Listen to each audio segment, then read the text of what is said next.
پہلے بتا دوں امام جعفر صادق کے بارے میں تھوڑا سا. میرے نبی کی بیٹی سیدہ فاطمۃ الزہرا رضی اللہ تعالی عنہا، ٹھیک ہے، اور نبی کی بیٹی کے شوہر حضرت علی رضی اللہ تعالی عنہ، ٹھیک ہے. حضرت علی کی سیدہ فاطمہ سے 6 اولادیں تھی. بیٹا او بچے میرا چاند، کتنی اولادیں تھی بولو؟ 6. کن کی؟ حضرت علی کی. کن سے؟ سیدہ فاطمہ سے. حالانکہ سیدہ فاطمہ کے علاوہ حضرت علی کی 8 بیویاں اور بھی تھی. سب بیویاں 9 ہوئی، اور ان 9 بیویوں سے 49 اولاد تھی. کتنی؟ لیکن میں جو بتا رہا ہوں سیدہ فاطمہ سے کتنی اولادیں تھی؟ 6. 3 بیٹے اور 3 بیٹیاں. آپ نے 2 ہی بیٹوں کا نام سنا ہوگا، حسن اور حسین، یہی سنا ہوگا نا. مگر ایک بیٹے اور تھے جن کا نام امام محسن تھا. کیا تھا بولو؟ اور حضرت علی کی سیدہ فاطمہ کے شکم سے جو بیٹیاں تھی، ایک کا نام رقیہ، ایک کا نام ام کلثوم، اور ایک کا نام زینب. ایک بات اور صاف کر دوں، حضور کی بیٹیوں کے بھی یہی نام تھے. 4 بیٹیاں تھیں، رقیہ، زینب، ام کلثوم اور سیدہ فاطمہ. کوئی شک میں نہ پڑ جائے کہ حضرت حضور کی بیٹیوں کے نام بتا کے چلے گئے. سمجھ رہے؟ اس وجہ سے بات کلیئر کر رہا ہوں، صاف کر رہا ہوں. حضور کی بیٹیوں کے بھی یہی نام تھے. فاطمہ نے اپنی بیٹیوں کے نام وہی رکھے جو ان کی بہنوں کے نام تھے. اب بات صاف ہو گئی؟ کیونکہ آدمی کو جب تک معلوم نہیں ہوتا نا تو تھوڑا شک میں پڑ جاتا ہے کہ یار یا تو حضرت تیزی میں بول گئے یا دھیان نہیں رہا، یہ ہوتا ہے. مگر میں کلیئر کرتا چل رہا ہوں تاکہ بات ساری صاف ہو جائے. کتنی اولادیں بولو ہوئی؟ سیدہ فاطمہ سے. تو امام محسن جو تھے یہ تو بچپن ہی میں وصال کر گئے تھے. اب بچے کتنے؟ 2. اب میں لے کے چل رہا ہوں امام حسین پاک. امام حسین پاک کے بیٹے جن کا نام امام زین العابدین، جو کربلا میں بچے تھے، طبیعت خراب تھی، نام سنا ہوگا. امام زین العابدین اور امام زین العابدین کے بیٹے امام محمد باقر. کون تھے بولو؟ جن کو امام باقر بولتے ہیں. کون تھے بولو؟ امام محمد باقر. کن کے بیٹے؟ امام زین العابدین کے. اور امام زین العابدین کے بیٹے امام محمد باقر، اور امام محمد باقر کے بیٹے امام جعفر صادق، یہ جن کا نام ہے. اب میں نے رشتہ بتا دیا. حضرت علی کے پوتے ہی ہو گئی کہ وہ حضرت علی کے بیٹے امام حسین، ان کے بیٹے امام زین العابدین، ان کے بیٹے امام باقر، ان کے بیٹے امام جعفر صادق. ہاں، امام حسین پاک کے کون ہوئے؟ پر پوتے. سمجھ میں آ گئی؟ تو یہ امام جعفر صادق ہے. اور امام جعفر صادق کے بیٹے امام موسیٰ کاظم، اور امام موسیٰ کاظم کا مزار شریف کاظمین میں، وہ بھی بغداد سے تقریباً 1.5 گھنٹے کا راستہ. وہاں بھی گیا، ٹھنڈا علاقہ ہے، سمجھے. اور امام موسیٰ کاظم کے 18 بیٹے تھے. اب یہاں سے سیدوں کی بیل بڑی ہے.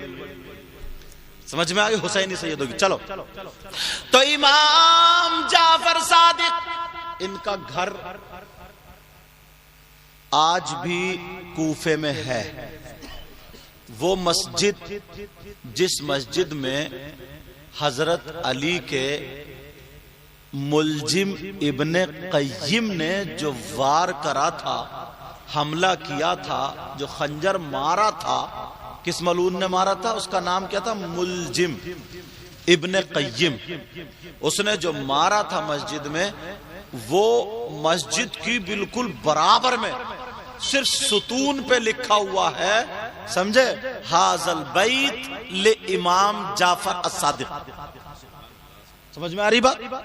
وہاں پر لکھا ہوا کہ یہ ان کا گھر تھا. اب تو سب وہ جگہ بنا دی گئی. سمجھ رہے بات؟ اب سنو، امام جعفر صادق رضی اللہ تعالیٰ عنہ امام حسین پاک پر پوتے آل رسول.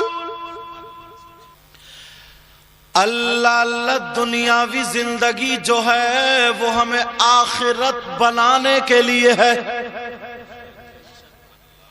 نبی نے فرمایا دنیا مومن کے لیے قید خانہ ہے اور آخرت اس کے لیے راحت کا گھر ہے. اور آقا کا فرمان بالکل حق ہوگا نا. 1400 سال تقریباً ہو گئے امام حسین پاک کو کربلا میں شہید ہوئے. کتنے دن ہو گئے بولا؟ 1400 سال تقریباً، کم و بیش جوڑو گے تو اتنے بیٹھے گا 2 سال ادھر یا ادھر. کیونکہ 61 ہجری میں آپ شہید ہوئے، اس کو نکال لیجئے، تقریباً اتنے بیٹھے گا. اب ذرا سنو، 1300-1400 سال امام حسین پاک کربلا میں شہید ہوئے. ان پہ ظلم کیا گیا، انہوں نے صبر کیا. دونوں چیزیں سامنے رکھ دی گئی، دنیا اور آخرت. انہوں نے آخرت کو اپنایا، بچوں کی پرواہ نہیں کی، بچوں کو قربان کر دیا. مگر پیارے سوچو، امام حسین پاک نے اپنے آپ کو دین اور اسلام کی خاطر قربان کیا، تو 1400 سال کے بعد بھی اور اتنی دور یہاں پر انڈیا میں ہر مسلمان کے سینے میں زندہ ہے. بے شک، کیا بات ہے، سبحان اللہ، بہت اچھے، سبحان اللہ. کتنے مالدار آئے، کمانے والے، کتنے پیسے والے، بلڈنگیں چھوڑی، قلعے بنا دیے، دیغے دبا دی مال کی زمین میں. اس ہاتھ سے دو، اللہ برکت فرمائے. زمین خرید دی. آتا نا کہ رامپور میں ٹرین کھڑی ہے کہ صاحب نواب صاحب نے ٹرین میں جاتے تھے، ٹرین میں. وہی پہ حافظ شاہ جمال اللہ بھی ہے. اللہ اللہ. اور چلو 1000 سال پہلے چلو، غریب نواز. غریب نواز، ان کے اندر، ہمارے اندر یہ پاور نہیں ہے کہ تم زمین کو سونا بنا لو. بنا سکتے ہو کیا؟ اینٹوں کو سونا بنا لو. اگر اتنا پاور ہوتا نا تمہارے اندر تو تم تو سب اپنے کھیت سونے کے بنا لیے ہوتے اب تک. اور نیتیں اتنی خراب ہیں، بنا کے دے سکتے ہو، دوسرے کی مینڈے کاٹنے سے فرصت ملے تبھی تو.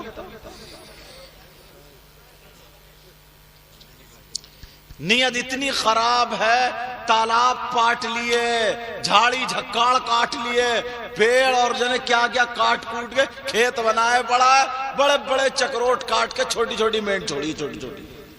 اب بھی اس کا کلیجہ نہیں بھرا ہے، اب بھی ٹھنڈا نہیں ہوا، صبح کو بھی مینڈ پہ جھگڑا ڈالے پڑا.